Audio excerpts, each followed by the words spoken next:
Eu já trabalho um tempo aqui no Farol, vendo os doces aqui, e eu tava perdendo muita venda, que passava muita gente aqui, queria comprar de mim, mas a pessoa não mandou com dinheiro. Depois que eu comprei a maquininha, minhas vendas aumentou, comecei a prosperar. Aceito crédito, débito, parcela. Sem juro, ainda ganhei um beijo meu no rosto. Olha que fantástico, um nego desse. Essa aqui você comprou, não paga aluguel, é tua. Ela é baratinha, meu. Não tem dinheiro? Não tem problema. Você passa o cartão, ela já cai nessa conta, você pega na hora, você já saca e já pode gastar.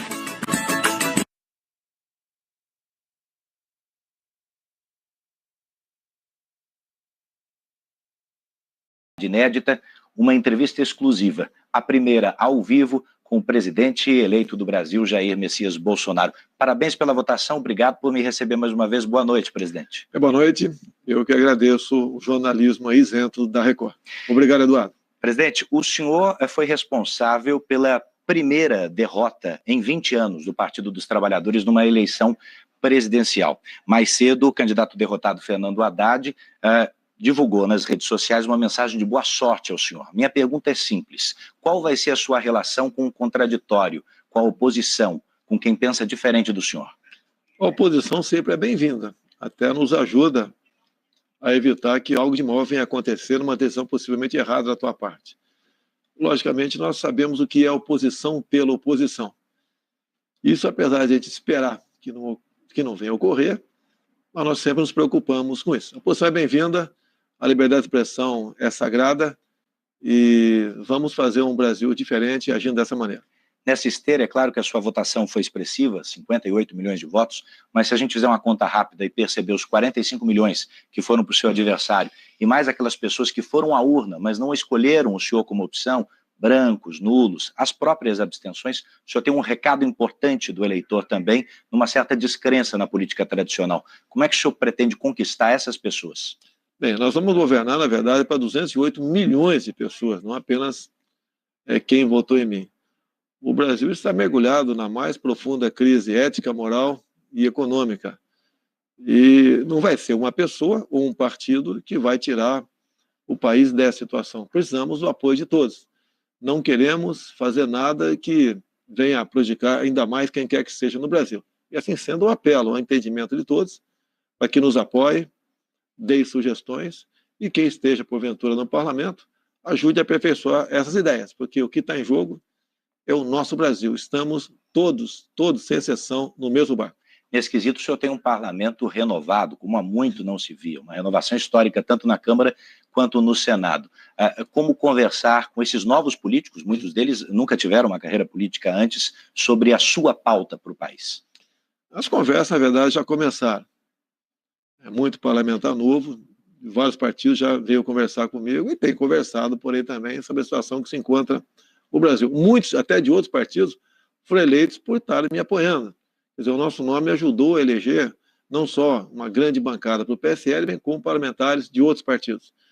E semana que vem, sim, estaremos em Brasília e buscaremos, junto ao atual governo, Michel Temer, aprovar alguma coisa no que está em andamento lá, como a reforma da Previdência, se não num todo, né, em parte do que está sendo proposto, porque evitaria problemas para o futuro governo, no caso, seria eu. Então, e também vamos buscar maneiras de evitar novas, ditas pautas-bombas, que nós estamos com um déficit monstruoso e não podemos aumentar esse déficit ainda mais para a partir do ano que vem, sob o risco do Brasil entrar em colapso. Não queremos isso daí. Bom, entre as questões que o governo Temer parece ter valiosas, tem o teto de gastos, que está em vigor, que, segundo muitos, engessa, inclusive, investimentos futuros. O senhor é simpático à manutenção do teto como ele está? Olha, seria até dispensável a questão do teto, porque já estamos... nossa economia já está deficitária. Então não adianta você, por exemplo, querer revogar a emenda constitucional do teto, porque não tem como investir mais no Brasil. O teto, no meu entender, é importante, e se puder ser aperfeiçoado, será bem-vindo. Agora, na verdade, o que nós precisamos é destravar a economia do Brasil. Nós devemos desburocratizar, desregulamentar, buscar maneiras que os investidores, os empreendedores, os patrões, os empresários, os comerciantes tenham meios de empregar gente sem tanta burocracia, porque somente dessa forma você pode movimentar a nossa economia. Outras medidas se farão presentes. Se você, por exemplo, tiver um bom resultado no começo na questão da segurança, por si só a economia é ajudada nesse setor também. No seu discurso ontem, o senhor disse que o Estado precisa dar um passo atrás, precisa diminuir de tamanho. Como o senhor pretende fazer isso? Como olhar para a esplanada dos ministérios a partir do dia 1º de janeiro e realocar, fundir secretarias, diminuir o tamanho do Estado? Você tem que dar o exemplo para você poder cobrar alguma coisa. Hoje em dia, você perguntar para qualquer um do povo, com todo respeito até você, dificilmente você vai dar o nome de 8 ministros. Você não os conhece. E nós queremos, ao diminuir esse tamanho do Estado, evitar o toma lá da cá, porque há uma pressão muito forte do parlamento para só apoiar o governo agindo dessa maneira. Nós sabemos onde isso vai acabar. Acaba na ineficiência do Estado e na corrupção. E nós não queremos isso daí. Temos conversado com parlamentares, grande parte dos parlamentares são pessoas honestas e não querem continuar agindo dessa maneira via líderes partidários, que muitas vezes agem, na verdade, como líderes sindicais. É essa velha forma de fazer política que eu preguei ao longo de todo o meu trabalho de campanha e queremos implementar agora. Se for possível conversar com líderes, sim. Caso contrário, aquilo que já vimos conversado no passado, conversar e pedir apoio individualmente por parte dos parlamentares. O senhor poderia confirmar aqui que essa vontade sua será também o primeiro ato como presidente, diminuir o número de cargos, corte no número de cargos? Nós vamos diminuir o número de cargos de comissão. Você necessita do comissionado, ele é muito importante. Eu, ao longo de 28 anos de deputado, sempre trabalhei com comissionados em Brasília. Você bem escolhendo, realmente você tem sucesso lá na frente. Então, diminuir o número de ministérios, diminuindo cargos em comissão, a questão do cartão corporativo tem que existir.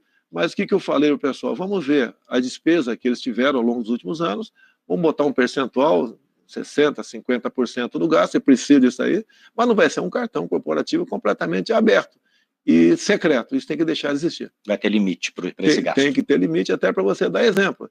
A questão de aeronaves da Força Aérea Brasileira é a mesma coisa, se for possível.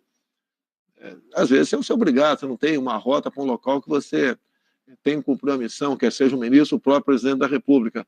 Mas sempre que nós pudermos viajar de avião de carreira, é a orientação que eu estou dando. Vamos também levar em conta as viagens anteriores e botar um percentual dessas viagens para que a gente possa, então, governar pelo exemplo. O senhor vai chamar esse controle de gastos mais para perto do presidente, que hoje ele fica um pouco distribuído, porque quem votou no senhor, eu entendi também, quer que o senhor seja intransigente com qualquer tipo de desvio ético e de gestão.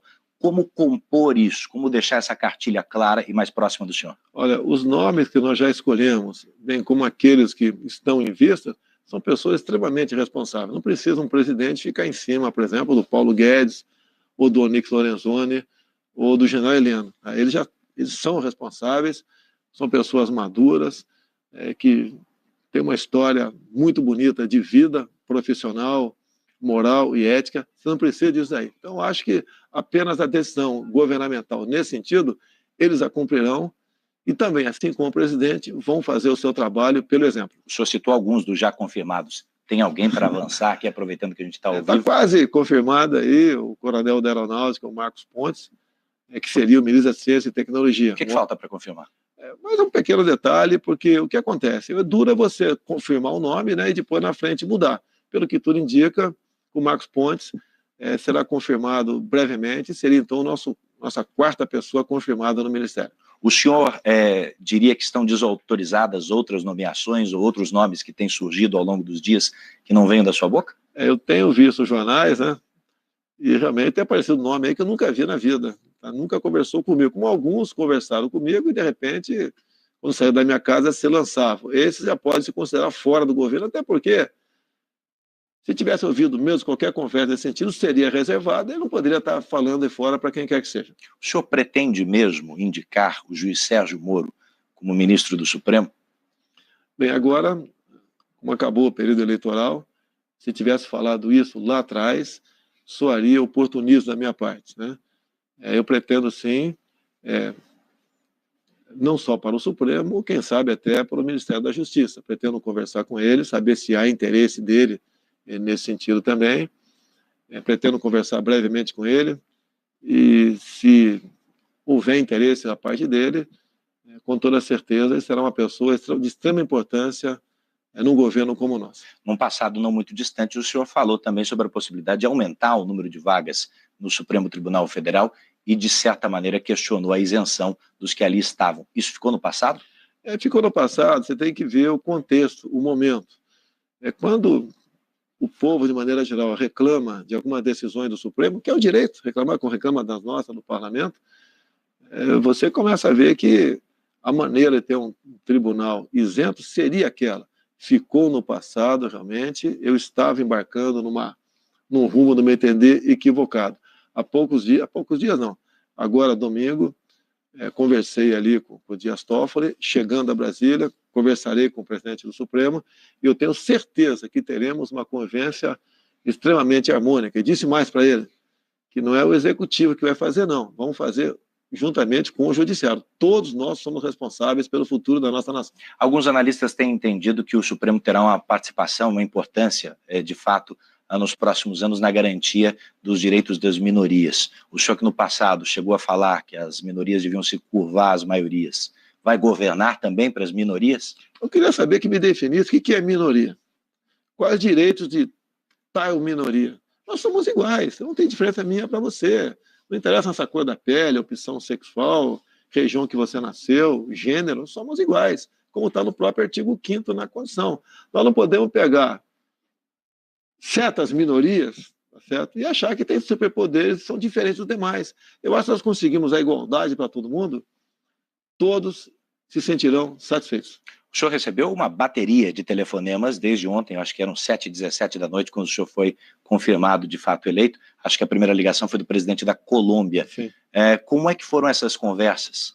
Todas as conversas foram protocolares. Recebi também do Uruguai, da Argentina, do Chile, de Israel, da Espanha, do Trump também.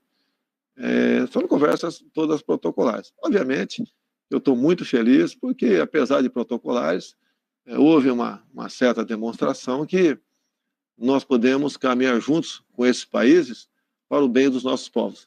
Paulo Guedes, seu principal assessor econômico, futuro ministro, disse ontem que Mercosul não é prioridade. O senhor concorda com ele? Qual é o seu aceno para os nossos irmãos de fronteira? Paulo Guedes foi até além, né? Está vendo como tem algo em comum com o presidente? Porque ele se soltou. E eu vejo que ele é uma pessoa que tem no peito essa vontade de fazer pelo Brasil, não ficar no politicamente correto. O Mercosul tem sua importância, sim, mas está super valorizado, no meu entender. Foi muito bem gestado lá atrás, depois, no governo do PT, a questão ideológica passou a falar mais alto. Então, o Paulo Guedes foi muito bem nesse sentido, ninguém quer implodir o Mercosul, mas nós queremos dar a devida estatura para ele. Até, sem citar país aqui, para não criarmos problemas, já que eu sou o presidente eleito, né, teve país que burlava a questão de fazer comércio, outros, né, sem respeitar as cláusulas do Mercosul. E o Brasil, como o PT estava governando, dava essa liberdade total. Então, o que nós queremos, a ideia do Paulo Guedes, é minha também, nos livrarmos de algumas amarras do Mercosul. Você pode ver, até pela cláusula democrática, nunca a Venezuela poderia ter entrado no Mercosul. E agora, mesmo dentro, vamos supor que nada de errado tivesse acontecido no passado, pelas cláusulas democráticas, a Venezuela não deveria mais participar do Mercosul também. Venezuela fez parte da pauta da conversa com o presidente da Colômbia, por exemplo? Alguma coisa no sentido de...